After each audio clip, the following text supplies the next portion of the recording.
Саламатсыңарбы балдар. Силерди экран алдында көрүп жатканыма кубанычтамын.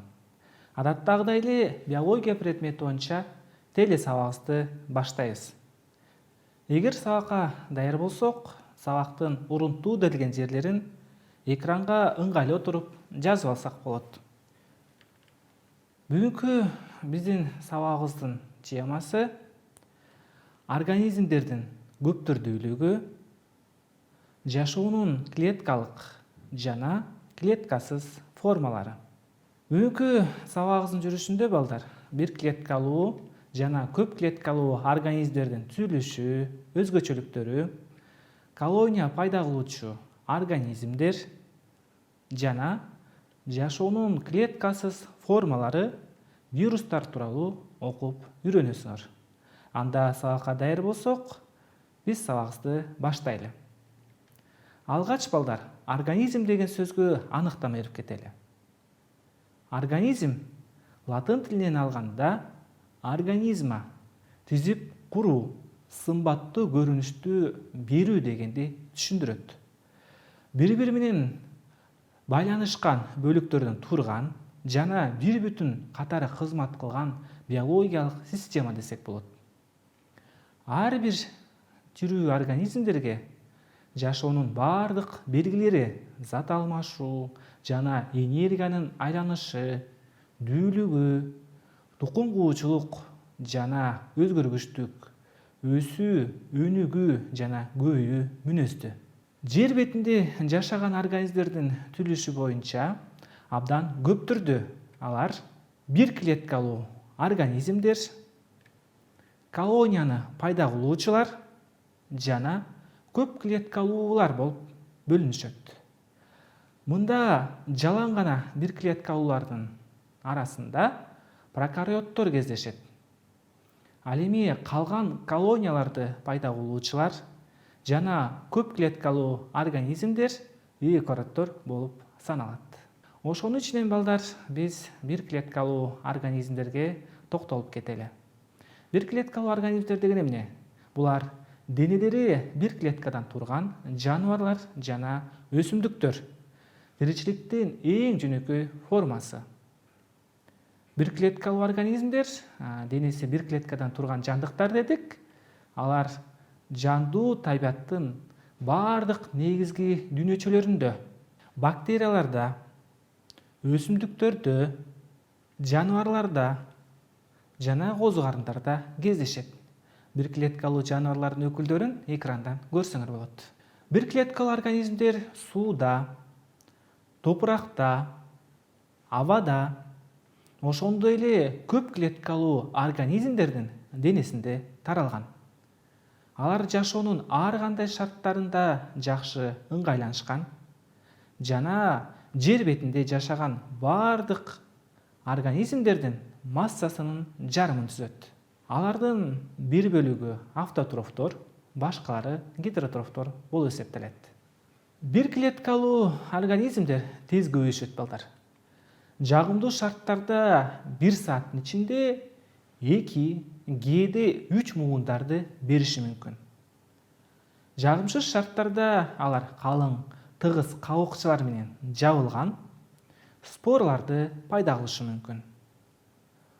Спораларда жашоо аракети жок болсо, жагымдуу шарттарда алар споралар кайрадан активдүү кызмат өтөгөн клеткаларга айланышат.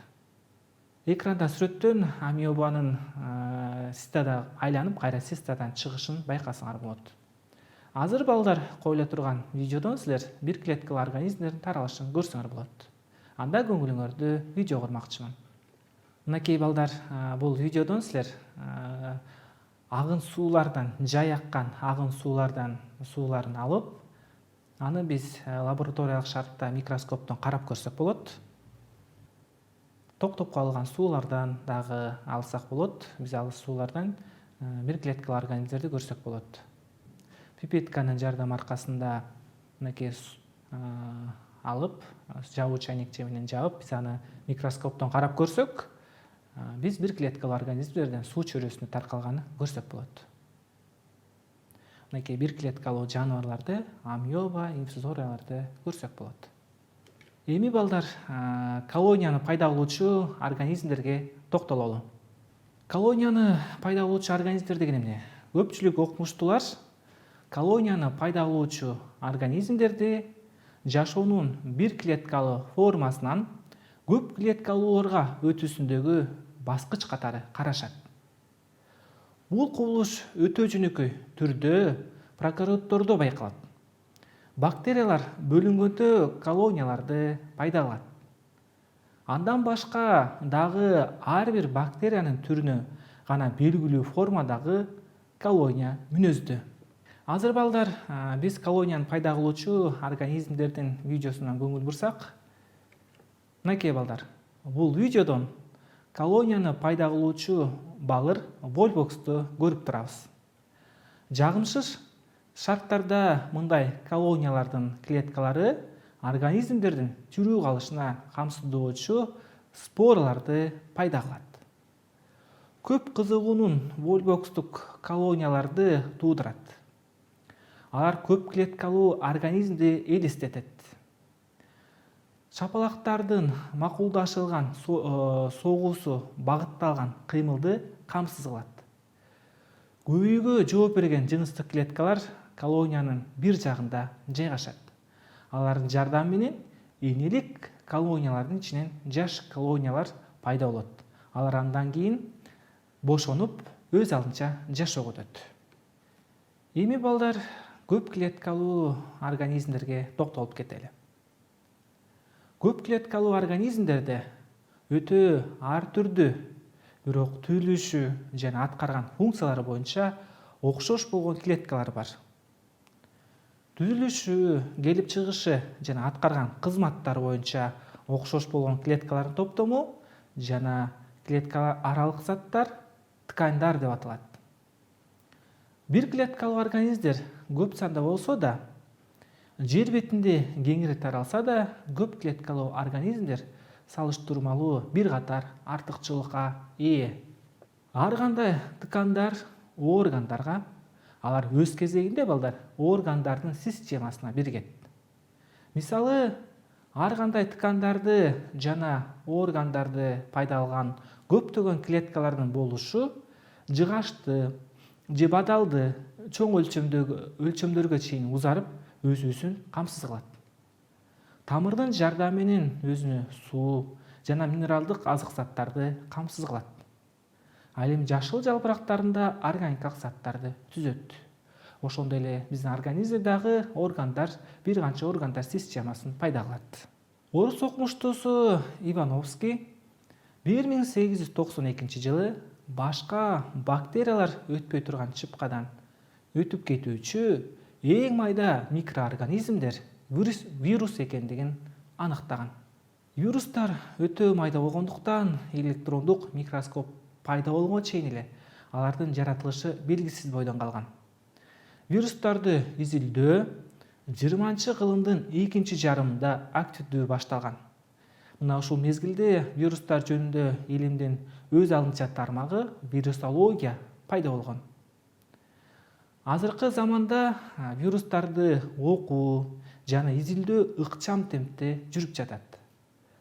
Алардын көп жаңы түрү ачылган. Электрондук микроскоптун сүрөтүн биз экрандан көрсөк болот.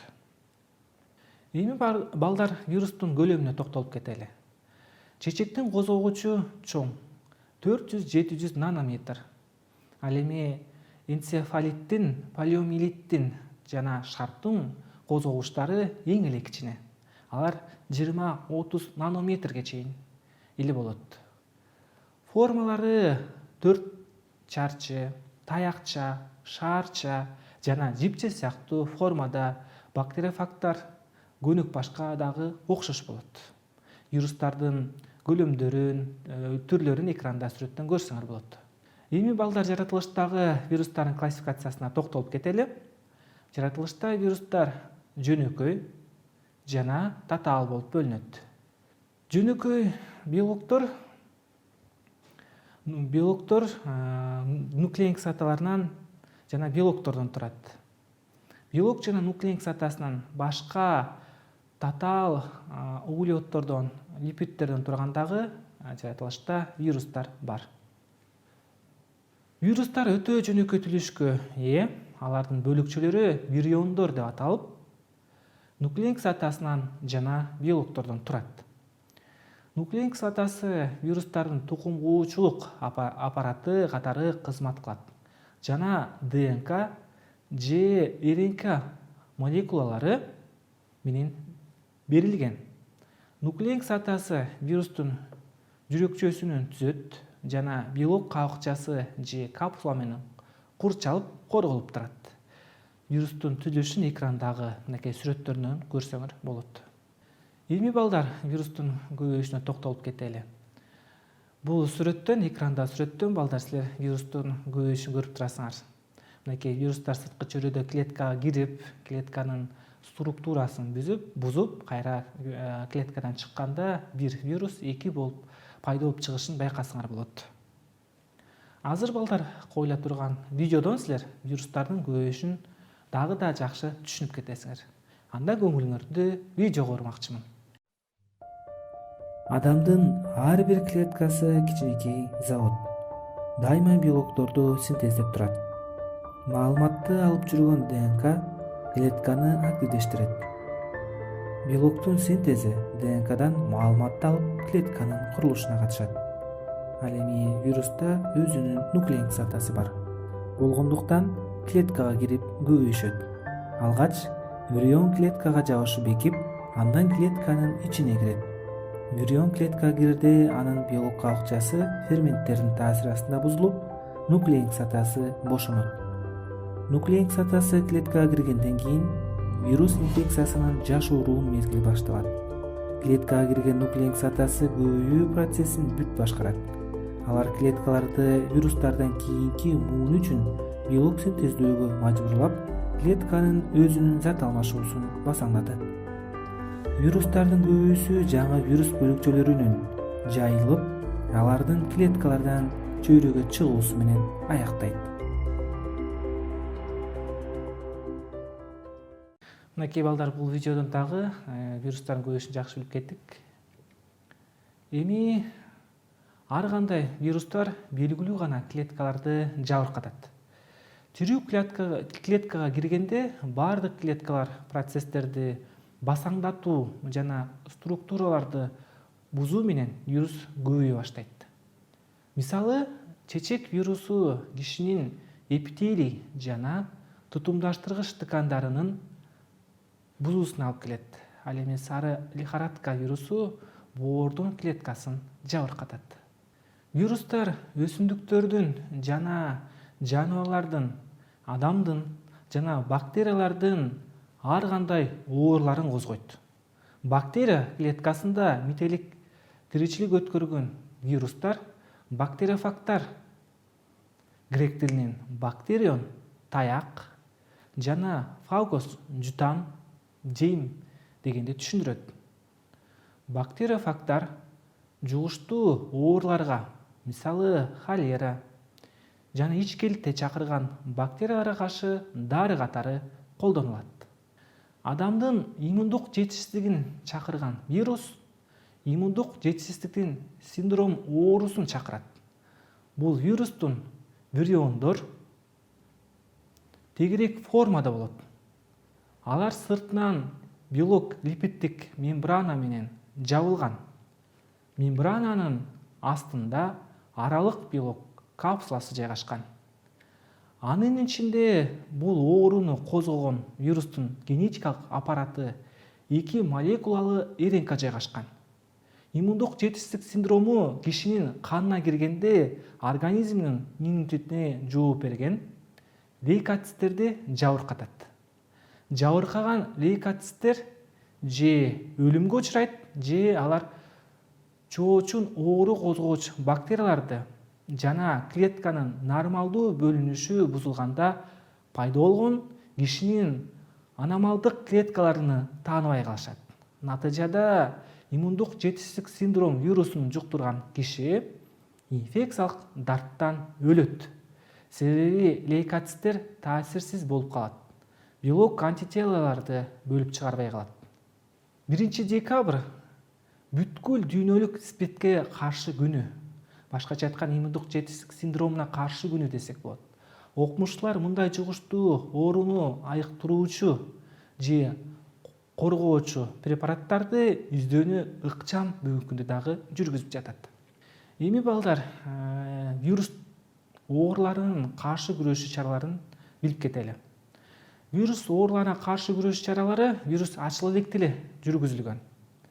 Англиялык врач Женер уйдун чечек оорусу менен ооругандар кара чечек менен дээрлик оорубай тургандыгын байкаган. Ал 1796 дени соо адамга уйдун чечек оорусун, андан соң ошол эле кишиге кара чечек оорусун жасалма жол менен жугузган. Мунун натыйжасында уйдун чечек оорусу менен ооруган киши кийин кара чечек менен оорубай тургандыгы аныкталган. Ошол өткөн заманда кара чечек оорусунан миллиондогон адамдар өлүмгө учураган. Женер Эдварддын сүрөтүн экрандан көрсөңөр болот. 1885-жылы француз окумуштуусу Луи Пастер кутурма оорусуна, башкача айтканда экинчи вируска каршы вакцинаны ачкан.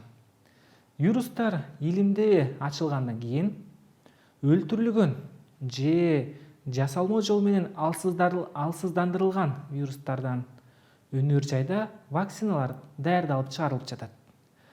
Мындай вакциналарды денеге куйгандан кийин алар оору пайда кылбайт.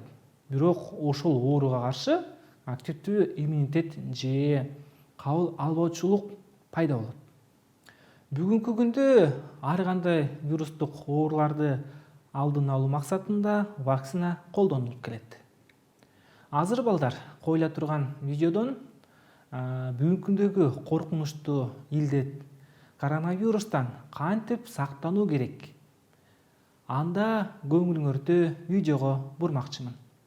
Бардык өлкөлөрдө эле биздин мамлекетибизде коронавирус илдети менен күрөшүп жатат. Абдан жөнөкөй жолдор менен коронавирустун таралышына бөгөт коюуга болот. Ал үчүн төмөндөгү 14 эрежени сактоо зарыл. Булар өлкөбүздүн бардык жарандарын коронавирустан сактайт. Колдоруңузду тез-тез самындап жууп туруңуз. Жөтөлүп чүчкүргөндө оозуңузду, мурдуңузду бир колдонуучу кагаз менен жабыңыз. Колуңузду мурдуңузга, оозуңузга жана көзүңүзгө тийгизбеңиз. Өзүн оорулуу сезген адамдардан жок дегенде 3-4 кадам алыс туруңуз. Чет өлкөгө болгон саякаттоолоруңузду артка жылдыра туруңуз. Чет өлкөлөрдөн жаңы эле келген болсоңуз, алгачкы 14 күнүңүздү үйдө өткөрүп, конок кабыл албай өзүңүздү изоляция кылыңыз. Изоляциядагы адамдын жанына маскасыз кирбеңиз. Жатып турган жериңизди бат-бат желдетип туруңуз. Күндө колдонгон эшик туткучтарын жана башка буюмдарыңызды бат-бат сүрүп туруңуз. Бет аарчы майлыктарды чогуу колдонбоңуз. Кийим-кечектериңизди 60-90 градустагы суу менен жууңуз. Кол берип кучакташып учурашуудан качыңыз. Жакшы тамактанып жетиштүү уктаңыз. Табыңыз ысып тумоолоп калганыңызды сезсеңиз, маскасыз сыртка чыкпаңыз. Кары картаңдарга жана жүрөк оорусу барларга жакындабаңыз. Дене табыңыз көпкө чейин түшпөй, кургак жөтөл менен дем алууңуз оорлошсо, маска тагынып тезден бейтапканага кайрылыңыз. Тобокелчиликке барбайлы, керектүү шарттарды аткарып, жогорудагы 14 эрежени сактайлы. Унутпаңыз, бул эрежелер коронавирус илдетинен баарыбызды сактайт. Эми балдар, өтүлгөн теманы кайталоо максатында суроого көңүлүңөрдү бурайын. Алгач, биринчи суроо. Бактериофагтарды адам турмушунда кайсы максатта пайдаланышат? Асы жугуштуу ооруларды чакырган бактерияларга каршы дары катары колдонушат. Бсы адамдын иммундук жетишсиздигин чакырган вируска каршы колдонушат. Канакей балдар, бул суроонун үстүнөн ой жүгүртүп, ойлонуп көрөлү. Анда ойлонууга бир аз убакыт берели. Азаматсыңар балдар, туура жообун таптыңар болуш керек. Туура жообу Асы. Кийинки суроого дагы көңүлүңөрдү бурайын. Адамдын иммундук жетишсиздигин чакырган вирустун формасы кандай түзүлүшкө ээ? Асы көп кырдуу, Бсы таякча түрүндө, Всы тегерек формасында, Гсы шарча түрүндө. Канекей балдар, Бул суроонун үстүнөн ой жүгүртүп көрөлү. Адамдын иммундук жетишсиздигин чакырган вирустун формасы кандай түзүлүшкө ээ? A'сы көп кырдуу, Б'сы таякча, В'сы тегерек, Г'сы шарча. Туура жооп балдар. Туура жообу В'сы тегерек формасына ээ. Эми балдар, бүгүнкү сабактан негизги делген терминдерди билип кетели.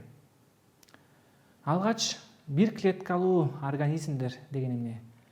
Бир клеткалуу организмдердин эң жөнөкөй формасы. Денеси бир клеткадан турган жандыктар. Ал эми колонияларды пайда кылуучулар.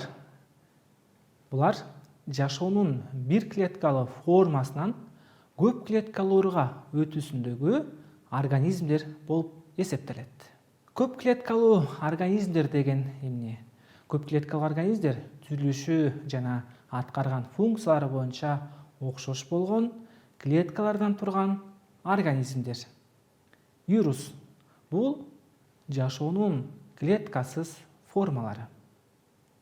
Ал эми бактериофаг — бактерия клеткасында мителик тиричилик өткөргөн вирустар. Үйгө тапшырма балдар.